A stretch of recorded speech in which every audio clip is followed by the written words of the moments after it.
He answered a call at 2 a.m. and found the home he never knew he needed. Leave a like, subscribe to the channel, and let us know where you're watching from. Enjoy the story. The rain didn't ease in that night. It came down hard from the start, like the sky was trying to press the earth into silence. The roof of the small house on the edge of Pine Hill shuddered with every drop. Daniel Miller stood in the kitchen, finishing the dinner dishes, his hands red from cheap soap and his arms still sore from the shift he'd worked at the freight warehouse. The smell of grease and cardboard still clung to his shirt. He glanced at the clock on the wall, 1:57 a.m. He should have been asleep for hours, but Lily, his 9-year-old daughter, had woken up again from a nightmare. He had to warm up the last of the soup, sit by her side, and gently rub her back until her eyes finally closed again.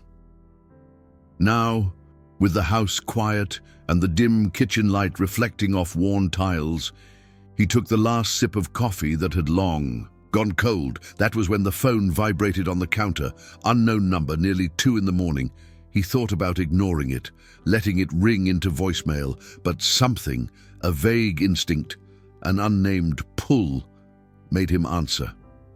"Hello?" he said, voice low and hoarse with exhaustion. On the other end, a woman, her voice caught, like she was choking on air. "Please, don't hang up, just come, please. 194 Maplewood Lane. I can't breathe." Then the line went dead. No name, no explanation, just that, an address and a broken voice almost begging. Daniel stood still. The hum of the refrigerator mingled with the downpour outside. It had every sign of being a prank, a wrong number, a mistake. But the voice, it hadn't sounded fake. It had sounded real, pained. He opened the bedroom door quietly and looked at Lily, now asleep again, clutching her stuffed bear, hair messy on the pillow. He whispered something soft, maybe a promise. At 2:07 a.m., the engine of the old pickup truck grumbled against the night. The wipers barely kept up with the rain. The GPS pointed to 194 Maplewood Lane, a narrow, winding road hidden in the hills outside town. Daniel had been in that area once, years ago, installing windows for a greenhouse during a renovation, but that specific address didn't ring a bell. As he drove deeper, the houses grew older, their gates covered in ivy and moss. Some looked completely abandoned. Then he found it, the number barely visible on a worn stone marker. No gate, no buzzer, a gravel path stretched between ancient trees. At the top, a once grand house stood under the darkness, weathered but proud. The windows were dark, but the porch light was on. Daniel turned off the engine, stepped out, and ran through the rain. He knocked hard, then again. He was about to walk away when the door opened. She was barefoot, her feet damp against the marble, hair plastered to her temples. She wore what had once been a white silk nightgown, its hem now soaked. In one hand, a crystal glass half full of amber liquid, trembling. But it was her eyes that caught him, red, tired, as if she hadn't slept or eaten in days. You're not him," she murmured. "No. Someone called me, said this address. A woman. She sounded like she was in trouble." She blinked slowly. The glass slipped from her hand and shattered on the floor like it had simply stopped mattering. "I thought I called my therapist," she said, barely audible. "I must have dialed wrong." Before she collapsed, Daniel caught her. Her body was light and shaking, like she was made of glass. He led her inside, stepping over the shards, settling her onto a faded velvet couch. He wrapped her in a patchwork quilt forgotten on a nearby chair and asked if he should call someone. She shook her head. "There's no one left." It wasn't alcohol, it was something else. The kind of exhaustion that settles after grief overstays its welcome. The fireplace hadn't been lit in weeks. Daniel found dry logs in a basket and matches in a drawer. In minutes, flames began to rise. Sitting in the armchair, he watched her. She now held a mug of something warm, but didn't drink. just stared at the fire. "Why did you stay?" she asked, still facing the flames. "Because someone called like they were afraid of being alone, and I know how that feels." The silence that followed wasn't awkward. It was the kind that doesn't need filling. When he moved to stand, she said without looking at him, "You can stay, if you want." And Daniel, without a second thought, sat back down. Outside, the rain hadn't let up, but inside, something had shifted. Morning crept in slowly. Pale light filtered through stained curtains, illuminating the floating dust, old furniture, and remnants of a life once elegant. Daniel woke in the chair, neck sore, disoriented. The house, still quiet, seemed less haunted in daylight, though no less lonely. Across from him, still curled under the blanket, Grace Bennett slept on the couch, hands gripping the edge of the quilt, face calm but worn. He checked his phone, 6:48 a.m., 3 texts from Mrs. Donnelly, the neighbor who watched Lily in emergencies. He quickly replied, "All good, on my way." He stood carefully, put his boots back on. When he turned around, Grace was awake, eyes half open, voice rough. "You stayed." Daniel nodded, managing a tired smile. Didn't feel right to leave. She looked away, slightly embarrassed. "I must have fallen asleep mid-sentence." "You needed it." No irony, just truth. The offer of coffee came quietly, like everything that morning. The kitchen, once grand and bright, now wore layers of neglect. Dusty dishes, an old coffee pot buried in the cabinet, jars that held nothing but echoes. Still, they found sealed beans, ground, dark and rich. The scent warmed the air like a memory. Grace leaned against the marble island, hands wrapped around the mug. "You've been here before," Daniel nodded. "Years ago, I delivered windows for a greenhouse renovation." She gave a faint smile. "My mother's obsession," she said, "flowers fix everything." "Do they?" Grace took a while to answer. Not the kinds of pain she imagined. It wasn't bitterness, just reality. There was fragility in her, but also something buried deep, as if grief had hardened into something older. Daniel didn't press. He glanced at her cup and asked, "What happened?" She let the rim touch her lips before speaking. "They were headed to the Rockies. My parents, my little brother. I was going the next day, but the snowstorm hit. The plane went down." A pause, heavy and slow. "No survivors." Daniel lowered his eyes. "I'm sorry." She smiled with her eyes. "Everyone is. For a while.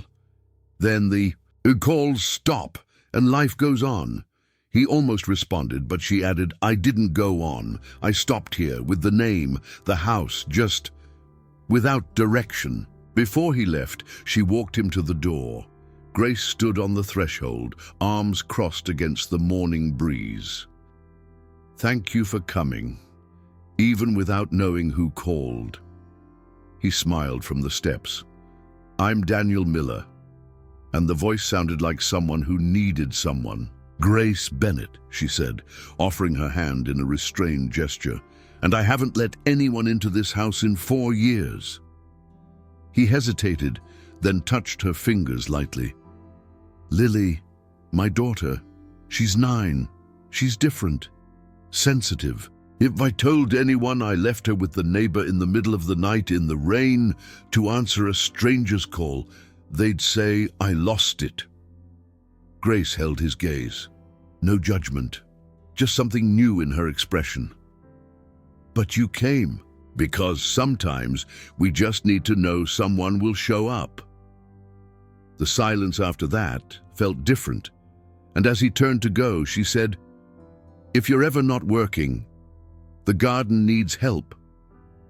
Daniel didn't reply right away.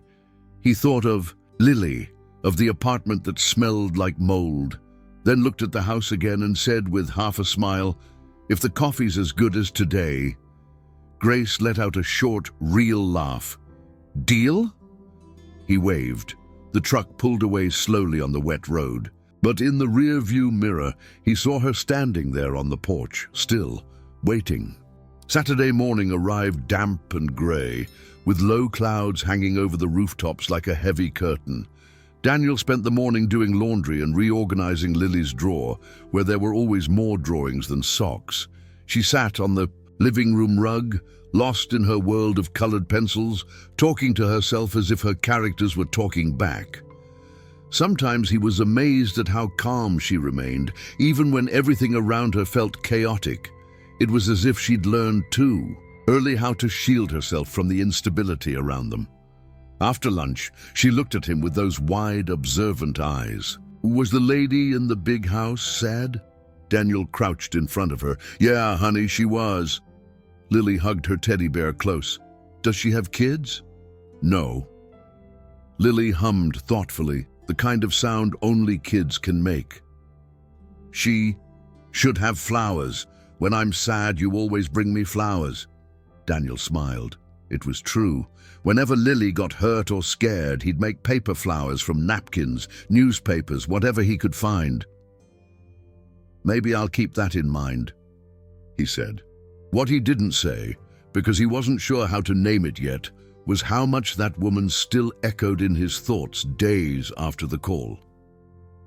On Tuesday, when the rain finally eased and the air felt lighter, he decided to go back. There'd been no promise, no commitment, just her words lingering in his mind. The garden needs help. He wasn't a gardener, but he could recognize when someone needed company and didn't know how to ask. He left Lily with Mrs. Donnelly again, this time with a knowing smile. Lily kissed his cheek.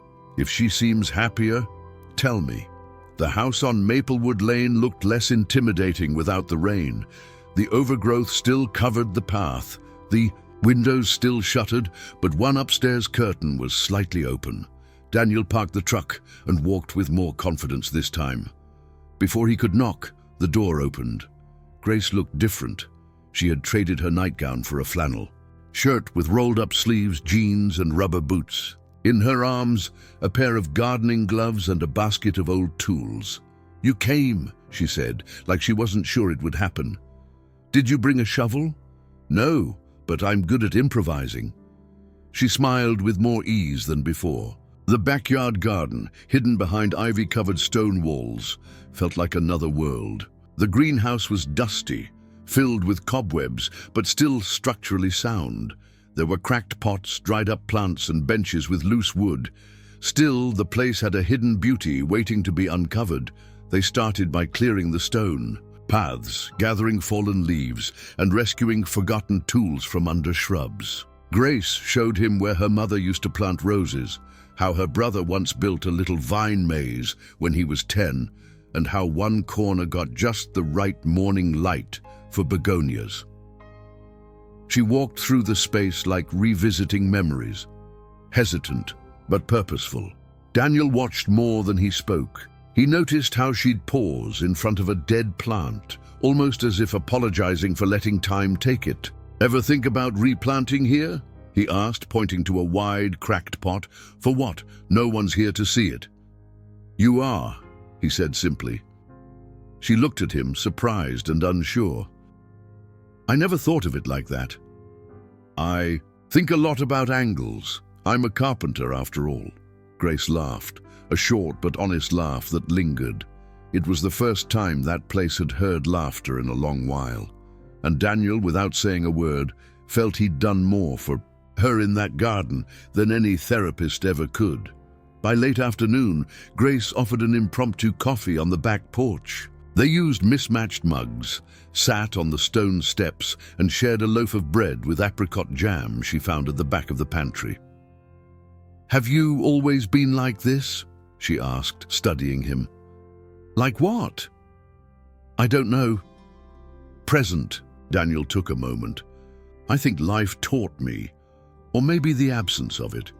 When Lily's mom left, I had to relearn what being truly present meant." Grace nodded slowly. "It's not as easy as it sounds, is it?"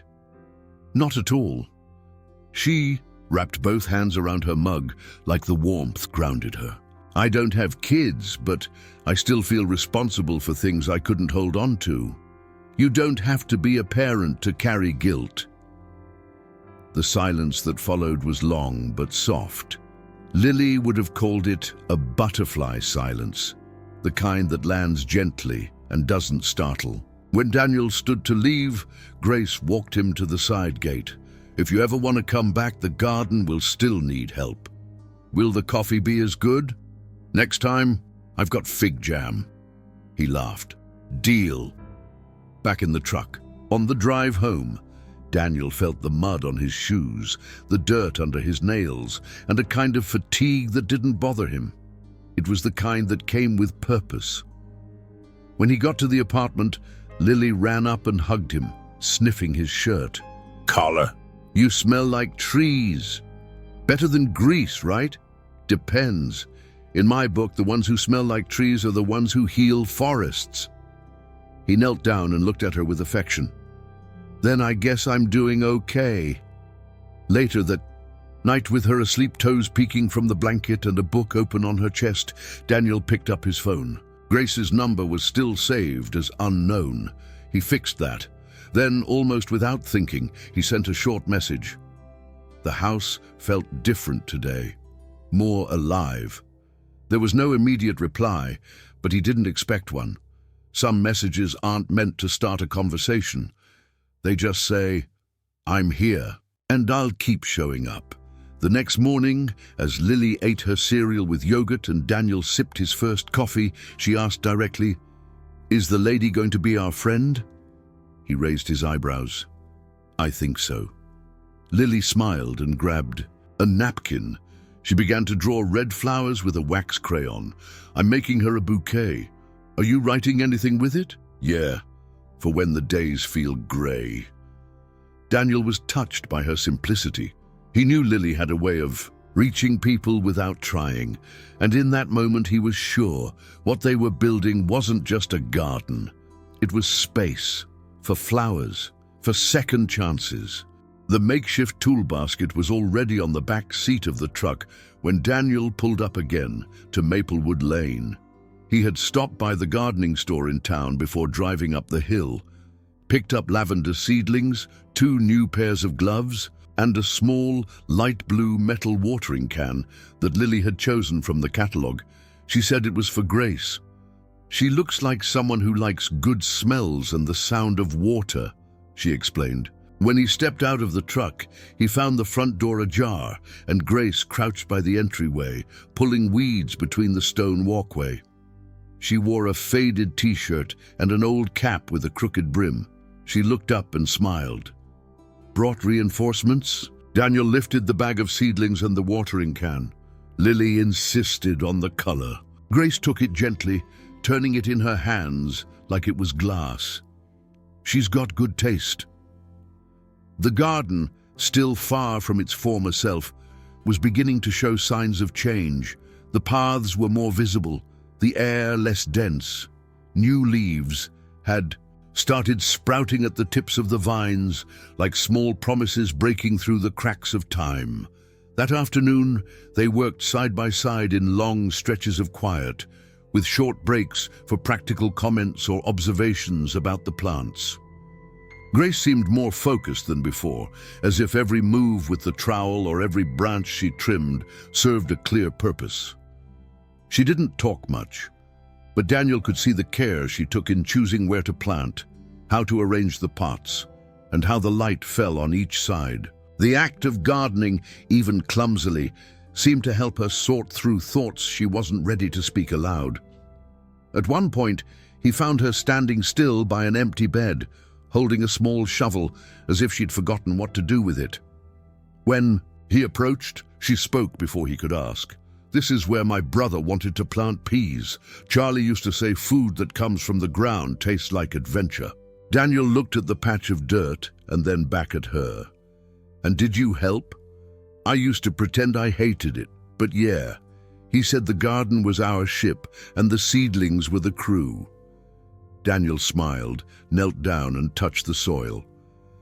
"Maybe it's not too late to set sail." She didn't reply but started digging again. As the day wound down, a soft breeze moved through the yard, and the sky turned a shade of dusty pink. Grace poured 2 glasses of lemonade and brought them to the bench under the largest tree in the yard. They sat side by side, both with dirt-streaked arms and sweat on their collars. Daniel took off his gloves, leaned forward with his elbows on his knees, and watched the leaves shift slowly above them. "You know," he started, his voice softened by the day's labor, "this place felt bigger the first time I saw it." Grace took a sip before answering. "A lot of things feel huge when you're small. Still got room for plenty, though." "Yeah," she nodded, looking at the uneven stone floor. "There's space for whoever's willing to plant." And when she said that, it wasn't a metaphor, it was practical, like someone finally understanding that planting anything requires accepting the weight. Daniel left shortly after.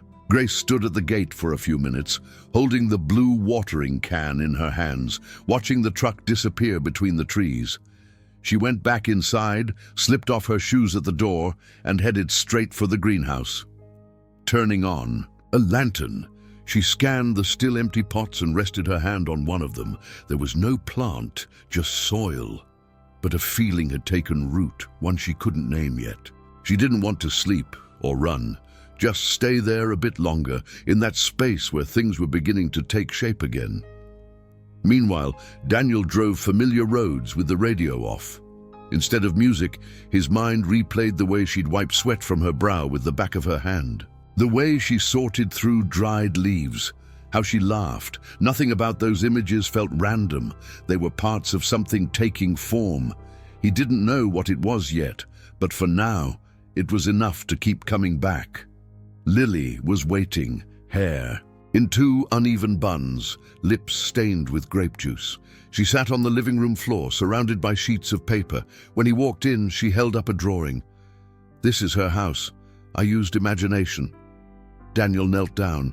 It was a colorful, slightly wonky version of the property, with flowers in the windows, a blue dog in the yard, and an orange sky. "She doesn't have a dog, kiddo." "But she could," he laughed. "Are you adopting her?" Lily thought for a second. "I don't know, but I like her. From what you tell me, she seems like someone who needs people." Daniel tucked that observation away with more care than he let on. He set the drawing on the table, kissed her forehead, and said, "The day had been a good one. Did she plant anything?"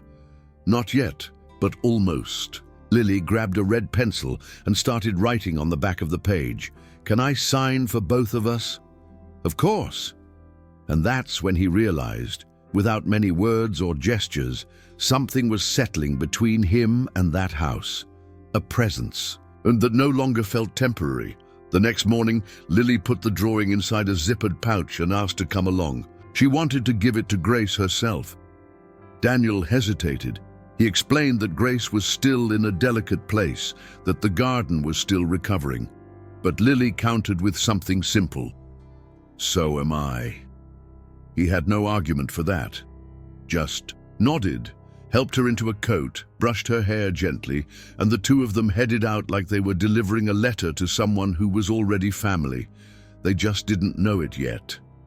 The sky was clear, the air crisp, and the road from town to the hill didn't feel so long anymore. The house appeared at the top of the hill with the same quiet stateliness as always. The gate was still slightly ajar, ivy trailing over part of the low stone wall, like it was trying to shield the property from curious eyes.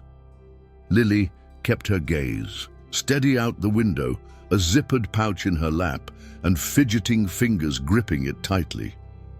Daniel didn't say much during the drive up, but he glanced at her in the rearview mirror from time to time to make sure she was still okay. She was, but she was also watchful. When they parked, Lily didn't get out right away. "Is this the place?" she asked. Daniel nodded. "You want me to go with you?" "Yeah. And if I just want to look, that's okay, right?" He smiled. "Of course." She stepped out gently and held the drawing firmly. There wasn't fear in her face, just the cautious curiosity that kids have when walking into a space they haven't figured out yet. Daniel came around and adjusted her coat before walking beside her to the front door. Grace opened it on the second knock, her hair pulled back loosely, sleeves rolled up, and dirt on the knees of her jeans. She paused, surprised to see them, both. "Hi," she said, naturally hesitant. "Looks like you didn't come alone today." "This is Lily," Daniel said. "She wanted to bring you something." Lily stepped forward and offered the pouch. Inside, carefully folded, was the drawing of the house, a made-up version with smiling sun, flower-filled windows, and a happy yard. Grace crouched down, no fanfare, and took the drawing in both hands. "You made this?" Lily nodded. "I used imagination. Now I want to see it for real." Grace looked at Daniel, then back at Lily. "You want to see the garden?" The girl answered plainly, "If it's not a bother." Grace opened the door wider. "It's only a bother if we stop taking care of it." Lily went in first, Daniel behind her. They passed the wide hallway where old pictures still hung at slight angles and walked through the glass door into the backyard. The garden looked cleaner than the week before. There were still dry leaves and forgotten pots, but the paths were clear and the air felt lighter. Lily stepped forward, then stopped. "It's not like I pictured," she said, eyes scanning everything. "But it's good." Grace walked next to her without crowding. "This used to be the begonias spot," she explained, pointing to a curved part of the yard. "Over there, my mom planted lavender, and that bench, my dad and brother built it together." Lily took it all in seriously. Then she pulled a small teddy bear from her pouch and placed it on the bench. "He likes to look around first," she said flatly, like it was a ritual. Grace said nothing, just watched. Daniel stayed back, giving them space. Lily moved toward a large pot of loose soil. "Can this be my spot?" she asked. "I'll take care of it." Grace nodded, then added, "You really have to take care of it. Plant, water, talk to it. That's how a spot grows strong." Lily pressed her hand into the soil. "It's soft. The dirt here likes people." Grace didn't answer, just looked on. What she'd been trying to rebuild alone, order, life, meaning, suddenly felt sturdier with that child nearby. Through the morning, the three of them worked in their own pockets of space. Daniel cleared a corner of the greenhouse. Grace sorted through tools, and Lily wandered around, naming leaves, tracing imaginary shapes in the air, making labels out of craft sticks and tape. "This one's called Brave Red Leaves," she declared. Grace only replied with a look that blended surprise with something warmer. It wasn't the easy kind of tenderness, but the kind you learn to feel again. Occasionally, their eyes met across the garden. Daniel knew this visit, however brief, was a beginning, not romantic or overly symbolic, just a kind of alignment you can't fake, a new rhythm forming where no one needed to hide. Before they left, Lily asked to keep the teddy bear on the bench a little longer. "He still wants to look around." Grace told her he could stay as long as he wanted. At the gate, Grace walked them out. She still held the drawing, its edges curled and pencil colors faint from the humidity. "Can I tape this to the greenhouse door?" she asked. Lily nodded. "Yeah, it's kind of magic, but it only works if you keep planting." Grace laughed, this time without holding back. "I think I can do that." Daniel adjusted Lily's backpack and gave a quiet nod, not in a rush, but not stretching the moment either. "Thanks for having us." Grace shrugged. "The garden's better today. It was good to see it full."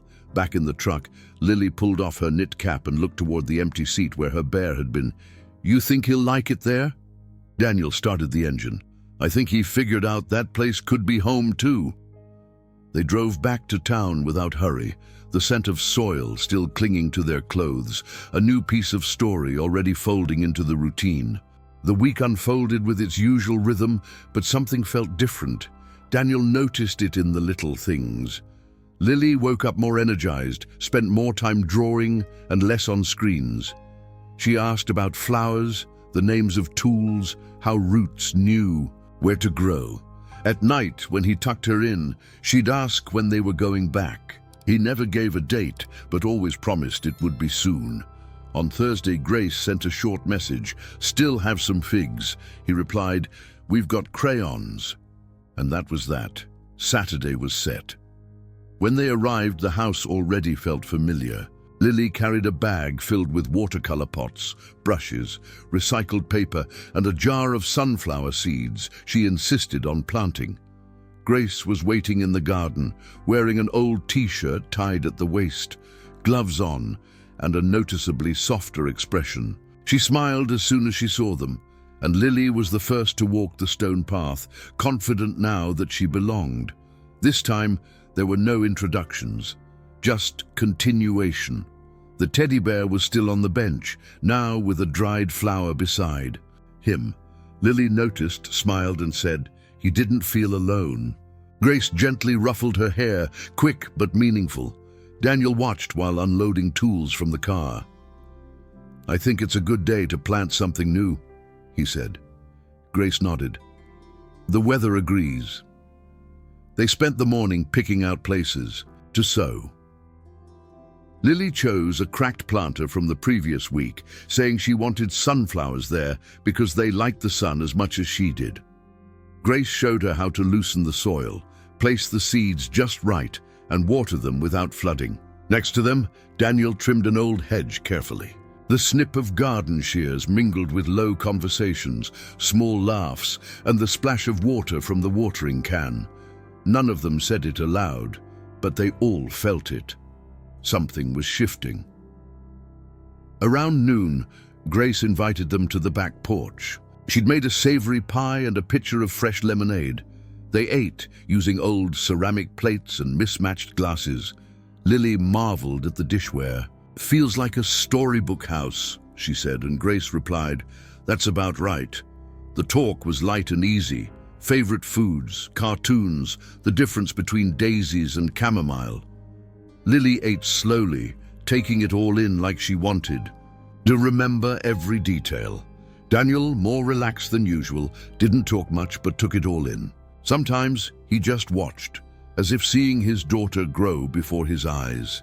Grace, though still a little reserved, laughed more easily and let the pauses in the conversation land naturally. When lunch ended, Lily gathered the dishes and declared she wanted to help with the washing. Guests can pitch in too. Grace joined her in the kitchen, and the two moved around the sink like they'd done it a dozen times before. That afternoon, Lily asked to paint little pictures on the stepping stones, hearts, flowers, stars. Grace hesitated for a moment, then gave in. "As long as you use the kind that washes off with rain," Lily promised, and spent hours between brushes and pathways. Daniel took the time to fix the hinge on the greenhouse door. The sun was strong, and the air smelled like crushed mint. Later, Grace made tea, and the three of them sat on the porch steps, just like the weekend before. It was the kind of repetition that felt good. No pressure, no expectations. Just time. Shared.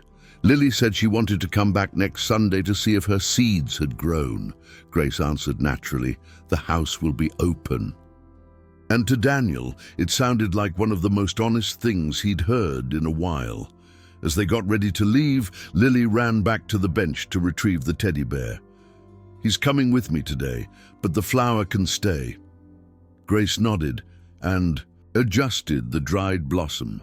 Daniel watched and said with a light tone, "Looks like we're taking the garden with us." Grace replied, not quite meeting his eyes, "And it's staying here too." On the drive back, Lily fell asleep in the back seat, hands still smudged with paint.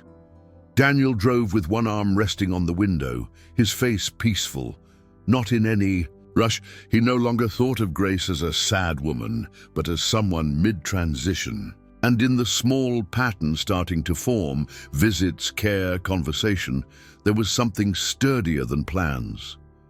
When they pulled up in front of the apartment, Daniel glanced in the mirror, looked at his sleeping daughter, and realized just how much she was blooming too, not because of the garden, but because of everything they were letting happen around it. That night, while folding Lily's clothes and sorting through her art supplies, Daniel noticed the little seed box on the table. A few were missing.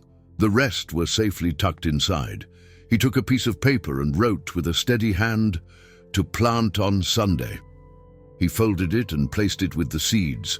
It was a note to himself, but maybe also a quiet promise that he'd keep going back, that roots were already growing. Sunday morning arrived with thin clouds and that kind of mild temperature that lets you step outside without a jacket. Lily woke up early, put on denim overalls, and tied her hair with 2 bright elastics. She packed her paints, papers, and the small packet of leftover seeds. Daniel made sandwiches, filled a bottle with apple juice, and packed everything in a backpack. Before they left, she asked if they could bring along the little basil plant they'd been growing on the apartment balcony. "I think he'll like making new friends," she said, as if the plant were a guest. Daniel smiled, and minutes later, they were on the road. The route was familiar now, but the morning carried a new lightness, as if they weren't just visiting anymore. They were returning to something that was already theirs. When they arrived, Grace was already in the garden. She wore boots, a simple dress covered by an apron, and held a coffee mug in one hand. She waved from a distance, and Lily ran over to show her the basil. "He came to visit." Grace knelt down, sniffed the leaves, and said, "If he's as sweet as he smells, he'll fit right in." Daniel greeted her with a gentle touch on the shoulder, a gesture that had become almost instinctive. Without planning anything, everyone slipped into their place. Lily went straight to the stones she'd painted, checking which colors had washed away in the rain. Grace headed to the greenhouse to look over the tools. Daniel started sweeping the front steps.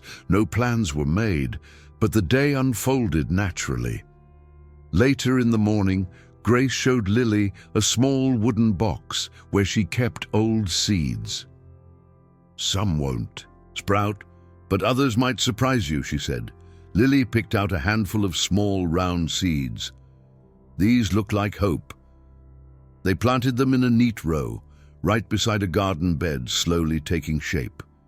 In the background, Daniel sanded a loose plank on the bench. He watched them without interrupting. Grace explained each step with patience, and Lily listened with the kind of focus that comes when something feels important. The connection between them was growing, still quiet, but unmistakable. At snack time, they sat under a tree Lily had named the Guardian. They spread a light cloth over the grass and shared sandwiches and juice. Grace brought homemade cookies, and for a few minutes, no one talked much. They just chewed slowly and watched the branches sway in the breeze. Daniel looked at the two of them and felt something between pride and peace. Not because he'd orchestrated any of this, but because he'd allowed it. Lily told a story she'd made up the night before about a flower that danced at night and talked to fireflies. Grace listened like she truly cared and suggested they draw the scene together later. Lily's smile reached all the way to her eyes. Later that afternoon, while Daniel sorted tools and Grace collected dry leaves near the greenhouse, Lily stepped into the house for the first time. She paused at the doorway, asked if it was okay, and Grace nodded. The room still held a sense of waiting. Furniture was draped in sheets, books sat dusty on the shelves, and old portraits hung in slightly crooked frames. Lily walked carefully like she was in a sacred place. She stopped in front of a closed piano. "Do you play?" she asked. Grace said she used to, but it had been a while. "I bet the house misses it," Lily said. Grace sat on the bench, lifted the lid, and ran her fingers over the keys. The sound was rough but alive. She played a short melody, and Lily leaned against the wall, listening with her eyes closed. By the end of the day, just before they left, Lily handed Grace a new drawing, a woman at a piano and a little girl lying on the grass watching stars. "I haven't drawn the man yet," she said, "but he'll show up." Grace held the paper delicately, like it was made of glass. "Thank you. I'll keep it safe." Daniel walked over and asked if they could come again next weekend. Grace answered, simply, "Yes." Nothing more. Lily looked between them and said, "I think the house likes us." Daniel took her hand, and the three of them walked back to the truck. In the rearview mirror, Grace still stood on the porch, holding the drawing. The garden faded behind them, but the feeling of continuity stayed with them on the ride home. The message came on a Wednesday afternoon, just before sunset. "I've been going through the library, thought about reorganizing the books and things. Would be nice to have some company." Daniel read the message twice, still wearing his sawdust-covered apron. His reply came easily, "We can stop by Sunday. Lily will love that," and that's exactly what they did. Sunday dawned with soft sunlight filtering through clouds. Lily picked out a floral dress, saying she needed to be dressed properly for such an important mission. They packed buttery cookies in a blue tin, and this time a small flower in a glass cup. Daniel drove at a relaxed pace, while Lily talked about the book she wanted to lend Grace. The house was already open when they arrived. Grace greeted them with a smile that held both surprise and warmth. She wore cotton pants, a button-down shirt, and a scarf tied around her hair. The library was one of the sunniest rooms in the house, with tall windows and gauzy curtains. Shelves lined the walls, and a wide armchair sat next to an old floor lamp. Books were stacked on the floor, chairs, and even the windowsill. "My mother used to organize them by author, then by language, then by color," Grace explained with a shrug, like none of it mattered anymore. Daniel started sorting the piles in the corner. Lily grabbed a duster and sat cross-legged on the floor with a hardcover book. Grace sifted through small objects, old figurines, handmade bookmarks, postcards. Lily opened a thick volume and found a yellowed photograph tucked between the pages. "Is this you?" she asked. Grace came closer. It was her, 10 years old, with her parents and younger brother, smiling in front of a sunflower field. She was quiet for a moment before sitting down beside Lily and brushing her fingers over the photo. "That was a special trip," she said. "I still dream about it sometimes." Lily rested her head on Grace's shoulder. "I remember my mom too. Not her face, but her smell. She used lavender lotion." Daniel looked over at his daughter but said nothing, letting the moment settle.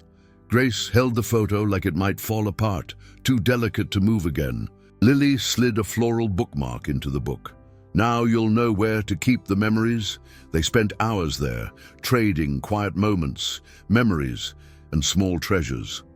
By late afternoon, Lily asked to leave one of her favorite books on the shelf. "For you to read whenever you feel like smiling," she said. Daniel helped seal up a few boxes of books to donate, while Grace made lemon tea. When it was time to go, she thanked them softly. Daniel touched her arm gently and told her the room felt lighter now. Grace glanced around and agreed. "I think the house is learning how to breathe again." In the truck, Lily dozed off with a book on her lap. Daniel watched the house shrink in the rearview mirror, but didn't feel like they were leaving anything behind. He felt something solid taking shape, something that didn't need big declarations or plans, just presence. And then he realized what was growing between him and that house didn't feel temporary anymore. The idea came up midweek when Lily got home from school with paint-stained fingers and bright eyes. "I want to paint a picture for Grace's house," she announced, as if she'd been given an important mission. Daniel asked what she planned. "To paint," and she replied confidently, "The garden, but my way, the way I see it and the way I imagine it." She spent the following days gathering paper scraps, cutting out images, organizing paints and brushes. On Friday night, she asked to go to bed early, saying an artist's brain needed rest. Daniel just laughed and tucked her in. On Saturday, they arrived at the house a little after 10. Grace opened the door with dirt on her hands and a modest smile. Lily walked in first, carrying her kit and a small canvas. "I want to paint here today. Is that okay?" Grace nodded and pointed to the backyard. The weather was calm, the sun diffused behind soft clouds, and a gentle breeze carried the scent of damp grass. Daniel brought the easel and helped set up her things in a spot with a view of the greenhouse, flower beds, and the tall tree she called the Guardian. While Lily painted with deep concentration, Grace asked Daniel to check a stuck window in the back of the house. He carefully removed the frame, sanded the edges, and promised to bring new glass. Working there didn't feel like a chore. It felt like an extension of their shared days. When he returned to the garden, Lily was standing in front of her painting, hands on hips, assessing her work. The canvas showed the garden as a magical place, with impossibly shaped flowers, glowing butterflies, and a greenhouse as clear as crystal. Grace stood behind them, watching. "Did you see what she did with your house?" Daniel said, his pride quiet but unmistakable. "She saw what the house wants to become." Lily explained every part of the picture like a secret map. She said the greenhouse was where dreams lived. The guardian tree protected unspoken thoughts, and an invisible path connected the wooden bench to the window where Grace liked to sit.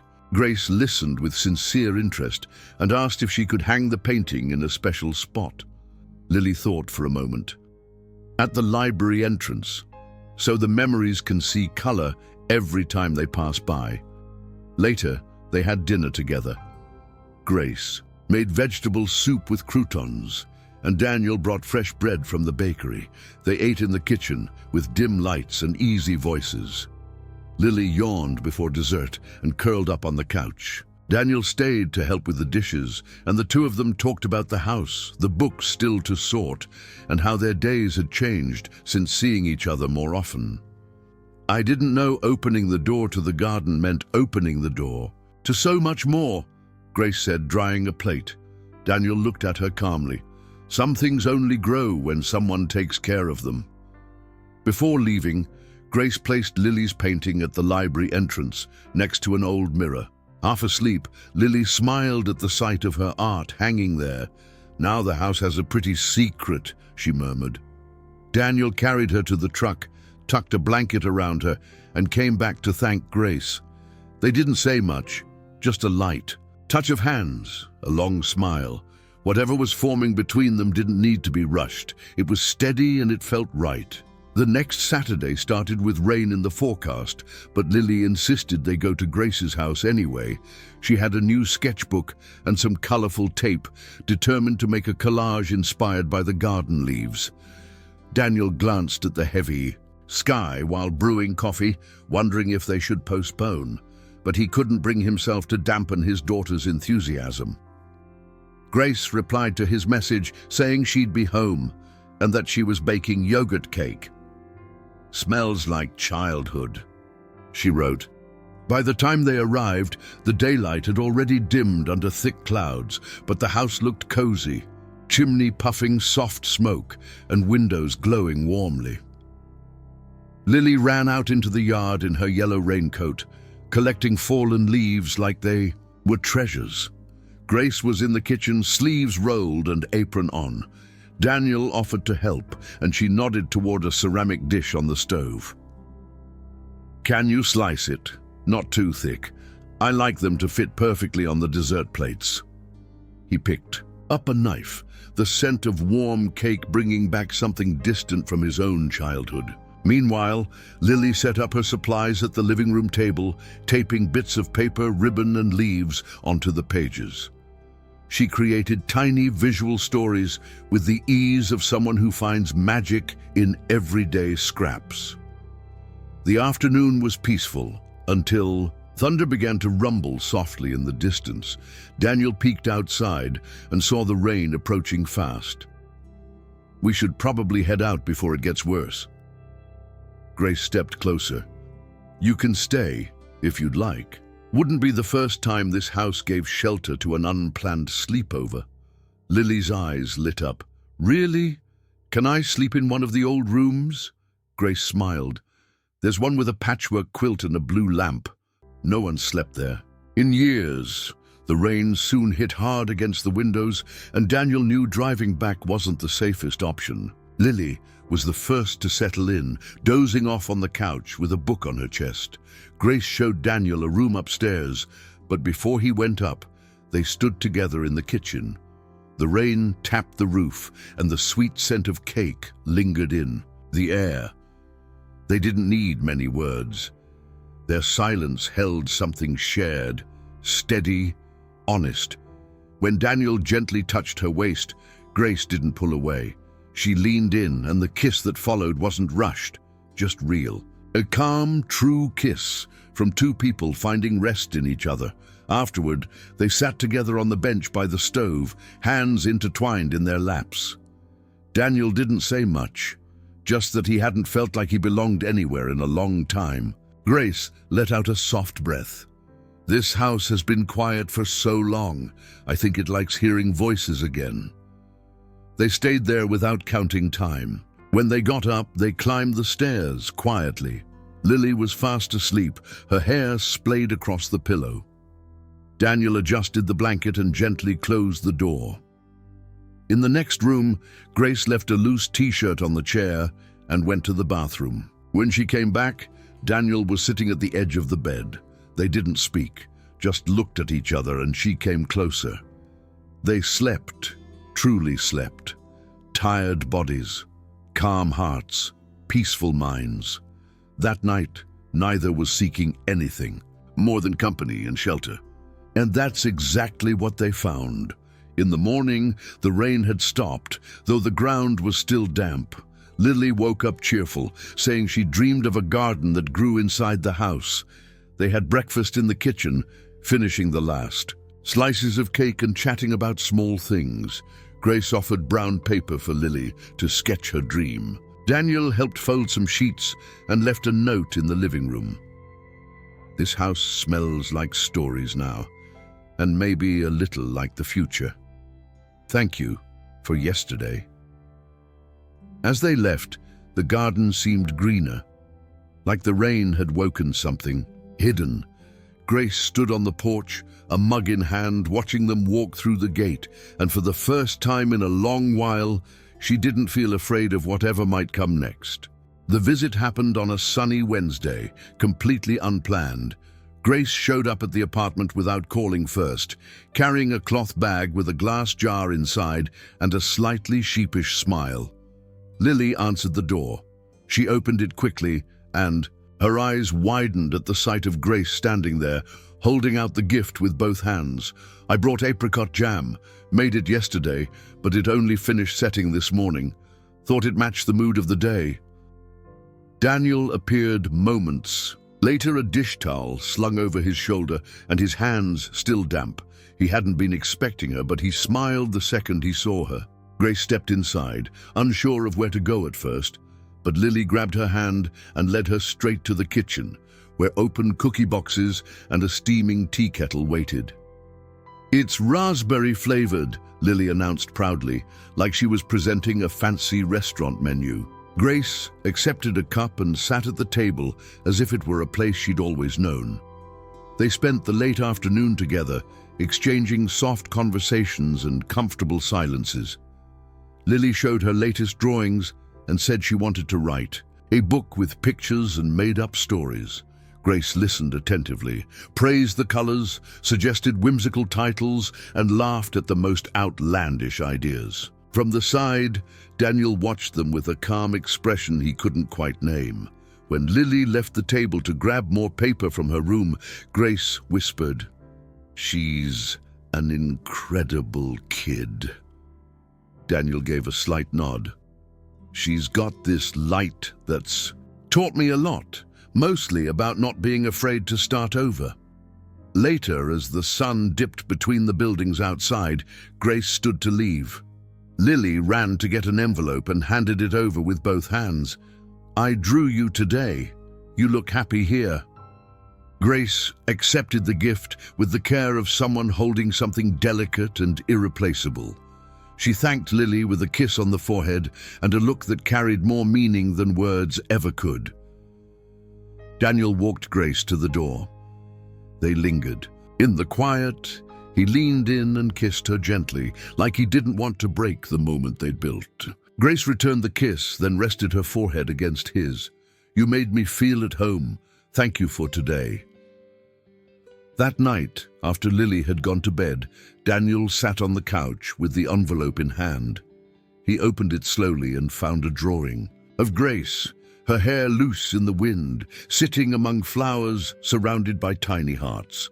In the bottom corner, written in small, colorful letters, were the words, "For when she forgets, she can still smile."